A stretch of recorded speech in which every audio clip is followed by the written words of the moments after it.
Hey guys, I'm Leslie and this is Jody. How you doing? And we're the Doucettes. And welcome back to the channel. It's been a little while since we put a video out. It's been months. Yeah. And I'm sorry. So we just wanted to do a little bit of a life update. Tell you what's been going on over here in Louisiana. And with our resale business and with the donut shop. And maybe why we haven't put out a video for a while. So here's our update.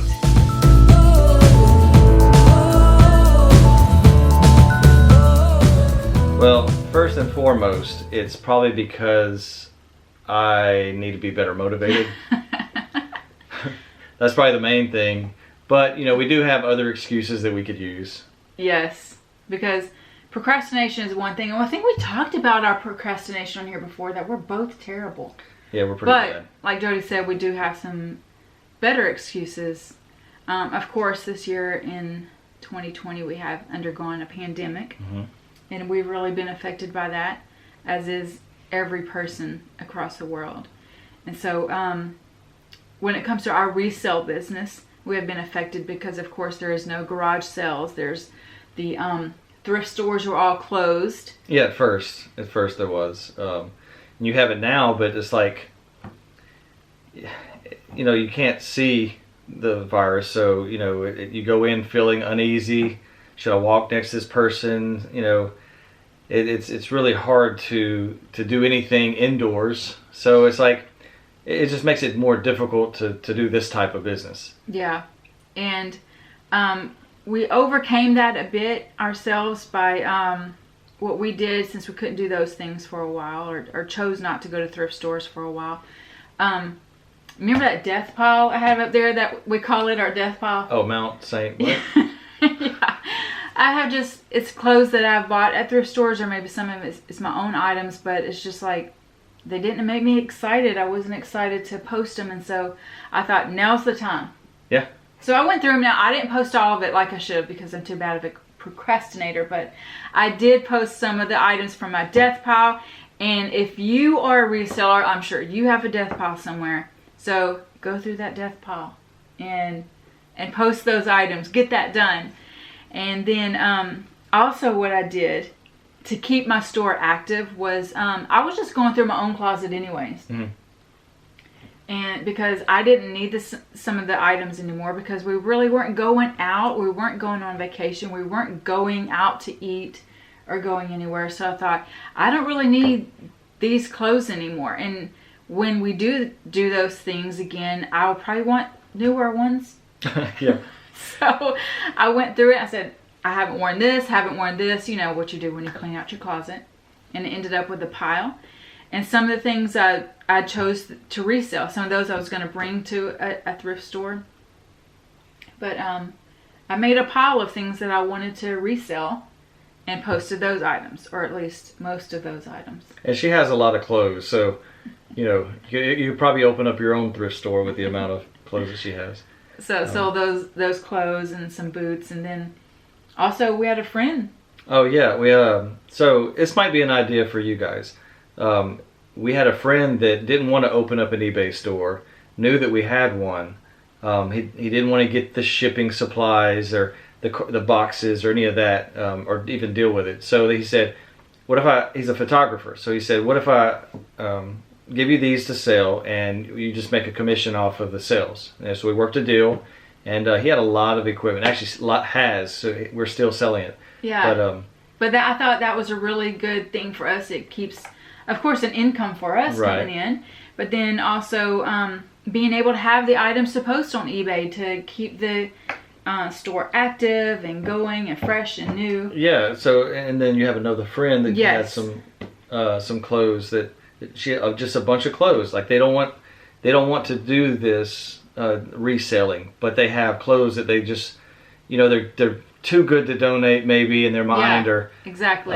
So they know that we do that, so they bring it, and we've worked a deal out, you know, so you can still have an income coming in. Yeah, and I sold us several exciting things. Yeah, so that was what we were able to do during this pandemic, when things really slowed down or really prevented us from finding new items, and that kept us busy in our resale business. Okay. Yeah. So we live here in Southwest Louisiana, and we were actually impacted by hurricanes this year. Impacted is kind of a small word. Yes. So we were in the eye of a almost Category 5 hurricane. Yes, that would be Hurricane Laura. Hurricane Laura. Which we live about 40 miles from the coast, so we're very close to the strength of it when it hits land. Yes, and that hit on August 27th. Mm-hmm. And that was pretty devastating to our area. Yeah. It was still Category 4, but it was just... It's like 150 mile an hour winds, and I think a Category 5 is 155 sustained. Yeah, so we're just under from being a Category 5. And so we had to evacuate. We had to leave, and we boarded up a bit, and really didn't know what we were going to be coming home to. So I was emotional because I thought, I could be coming home to nothing. And, so I packed a lot. I brought a lot because I thought I wouldn't have anything left. And I made sure to, all of our pictures and things that were most important, I put high up on a table, and I put it in a... Right. Because, storm surge issues. They were projecting 17 feet storm surge. Yeah. So that was pretty scary, and it was not knowing what would happen. And so we evacuated to Houston area, and we came back pretty quickly. Yeah, like a day later. Yes, and so really the devastation that we saw coming back home. Yeah, it's horrible. Is there truly a train coming through? I seen a video when they were going over it. It just messed up. They shut down all trains to come through.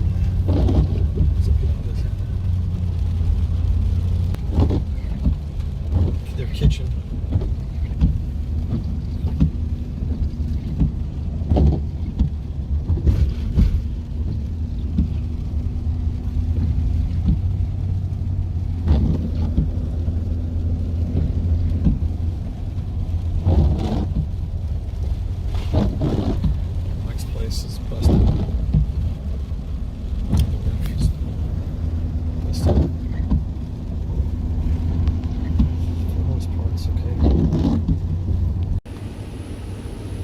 On that other house, though, look.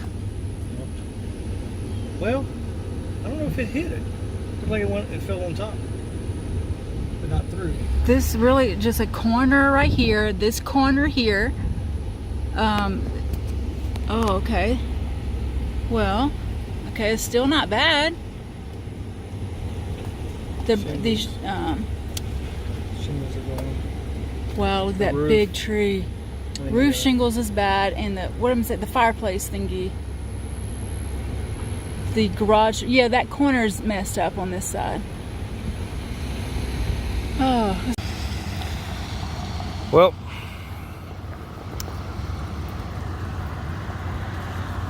Dino sign is down.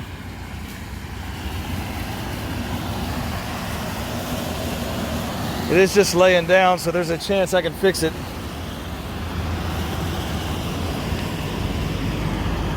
But all the fence is gone. All the way around. There's fence that went all the way around here is gone.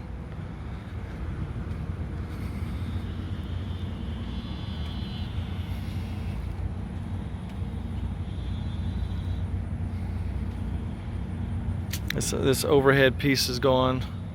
There's a covering. I have no idea where it is. This place is bad.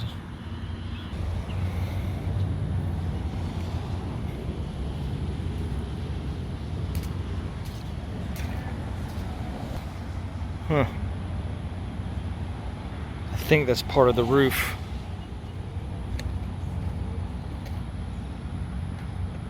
Oh, we got a busted window.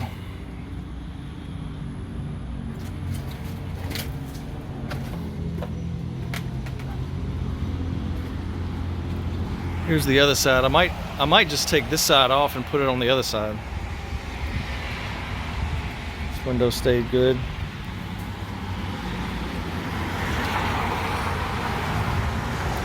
It's a lot of dirt and craziness. But like I said, for the most part, we're okay. Just gotta fix a few little things. I'm wondering what this is from. I don't think that's from the roof, but it looked like it hit this and came down. That's what this is. It came from somebody else.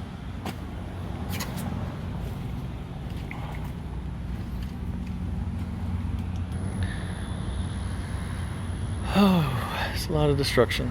A lot of destruction. It was pretty upsetting, and we're 2.5 months away from that, and there's still a lot of devastation. Of course, people's houses, I mean, roofs completely gone, houses completely gone, or just people weren't able to live in their houses right now. So you have a lot of people who are living in RVs in their driveway.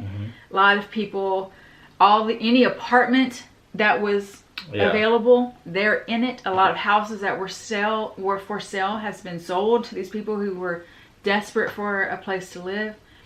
And the housing market is crazy here now because it's a supply-demand issue now. Yeah, and it was really, really sad seeing what was going on, what happened, and even the amount of trees that were completely broken in half. Oh yeah, we live in a subdivision, and the lot across the street, I don't remember how many trees it had, but over 50% of the trees were down. Yes. And these are strong pine trees, but it was bad. Now thank goodness I had some trees behind the house here that I had taken down last year because I was just nervous about them falling. I never even think about a hurricane. I was just thinking, if they do fall, they could have a chance of hitting the house. So when I took them out, I'm glad it did. And we live not far from a state park, which we loved going to, and it's been reported that they lost 90% of their trees. The park down the road that has a playground that we would go to lost about 90%, almost 100% of their trees. Yeah, it's bad. It was really just like crazy to see that many trees just broken in half and down. Big trees. But now that park was cleaned up, it's just like, it just looks completely bare. Well, we've just built this house just a few years ago, like 3 years ago. So everything is fairly new, and I noticed that a lot of the homes that were built within the last 3 or 4 years had very minimal damage. But then you go one street over, and a house that was 10 years old is missing the roof, or Yes. The way the wind works, it just finds a little crease or a little crack to get in, and that's how it messes up houses really bad. Yeah, and so I felt really affected by the storm, even though we wasn't physically affected. Seeing what was happening to other people, what other people were going through, it really affected me a lot. I was very down. I was worried. Like, I kept thinking, what are these people going to do? And my sister's house was really messed up. Yeah. And it was almost like a lot of people we know of was finding damage, not day one. They had day one damage that was very noticeable. But then like 2 weeks later, they're like, oh, and over here. Yeah, there's a crack in the wall, or there's a crack in the ceiling. It would rain again, and then it was like, oh, there's more. And that was happening over and over again. And that happened with my sister in her house. And so her and my brother-in-law, we helped them tarp the roof and then clean out everything that was in their living room and kitchen area, because that all needed to be pulled out because of the mold that was starting. Hey. Look who's here. And so that's what kept us busy a lot after Laura and after Delta. We were really helping our friends and family, trying to figure out what to do. We're helping them with their cleanup and getting a tarp on their roof. Jody was probably on a roof every day for the first 10 days. Yeah, because you got to help people. And I was trying to be there to just be a sound of positivity for people. Maybe I sounded naive. I don't know. But yes, I think we were very much affected, even though wasn't personally our house affected. Yeah. And even the donut shop, like we said before, was just had minimal damage. But so that was kind of crazy. It was a crazy time. We're still living in the crazy time. The pandemic and these hurricanes is still going on. Even if you go into town to try to find a place to eat, that place might be open or it might be closed, or it's a very limited menu. Yeah, there's some fast food places that aren't even open yet on our main road. This would have been 3 months. Yeah, it's been a while. It's still boarded up, or it doesn't have glass, or So anyways, that's what's been going on here in Southwest Louisiana. Yeah. And we have not put out a video in a while. Yeah, so wanted to change that. Even I think what's amazing is like we don't have that many subscribers, but I think that even since I haven't posted a video since I think it was February or March, we've gotten like 100 more subscribers, which is like crazy, for us. And like people would ask questions. In the past few days, I've gotten several questions about things, and that's kind of why we wanted to do it. We wanted to help people find that extra income, to make ends meet. And we've had ideas. We've recently been able to think about it again and have ideas of videos that we want to go ahead and make. Yeah, and then the donut shop. It's always fun to show you how we make donuts, and the crew likes it. They like seeing when I'm trying to, even though they don't want to be on camera most of the time. They like that I'm there and we're showing people what we do. And actually, like, since the donut shop was one of the first ones open after the storm, and it was so busy at the donut shop. Unbelievable. Jody should not have put on Facebook, evidently, that we were going to be open the next day, because people were so excited. Yeah. And sharing that, and on a day that you make... Well, I'll just, to explain it the best way, is we had our record day, a few months back, and this next, our busiest day this time was almost double that. Yes, because like, let's say the donut shop, he makes like a batch of dough, in the mixer, it makes a batch of dough, and so he counts how many doughs he makes for that day. Yeah. And like a busy day would be like a Saturday or Sunday, and a 10 dough day. Yeah, that would be a busy day. That'd be a pretty busy day. Now, Jody, on that first day that we opened up after the storm, how many doughs did you make that day? I really don't remember what it was, but I know that that weekend, which is we're busy on the weekends. That weekend I did 17. Yes. And our record before, I think, was 11. Like on, I don't remember if it was a Mother's Day or what. I don't remember, but it was crazy.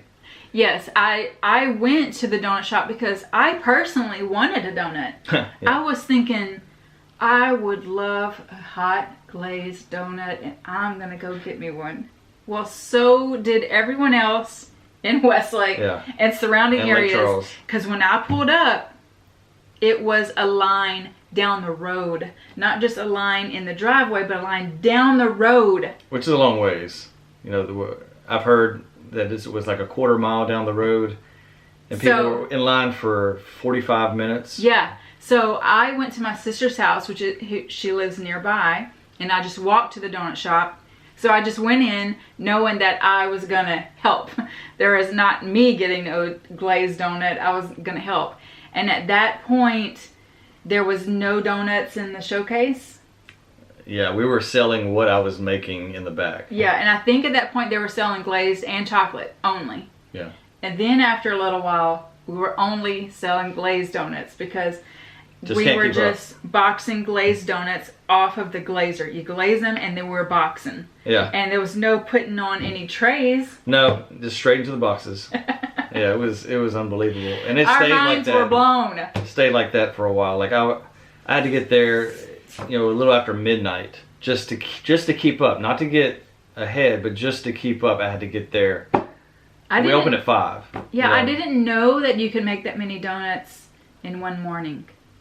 Like, I don't think you thought you could physically, as one person, make that many donuts. I think it's probably around almost 3,000 donuts a day. And it really stayed busy. Now, not 17 doughs or whatever, but right. Yeah, it's settled down a lot now. 15 doughs for a while. Yeah, and then it's kind of dropped, but we're still doing very busy. We're still doing big numbers. And it has its pros and its cons, and so we're appreciating appreciating the pros right now. Yeah, I have employees. We have, I think, 9 employees now, and they are awesome. They're awesome. We love them, and I felt good to be able to keep their income coming in because so many people lost their jobs. Yes.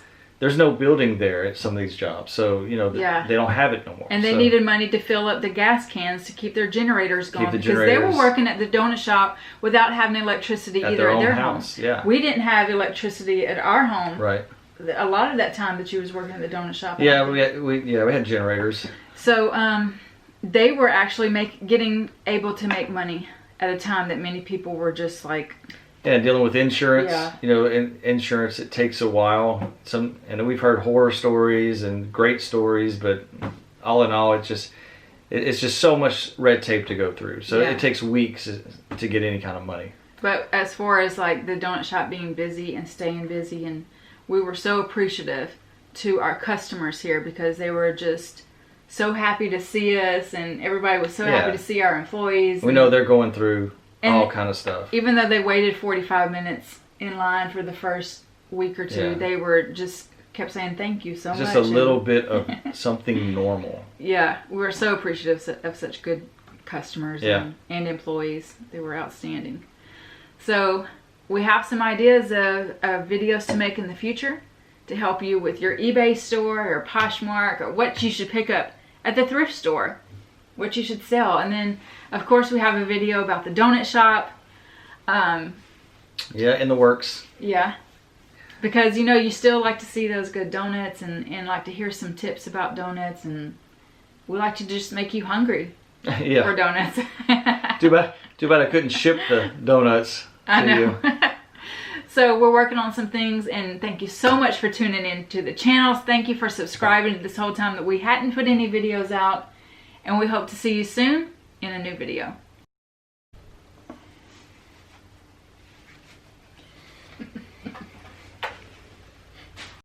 And really affected the donut shop, of course.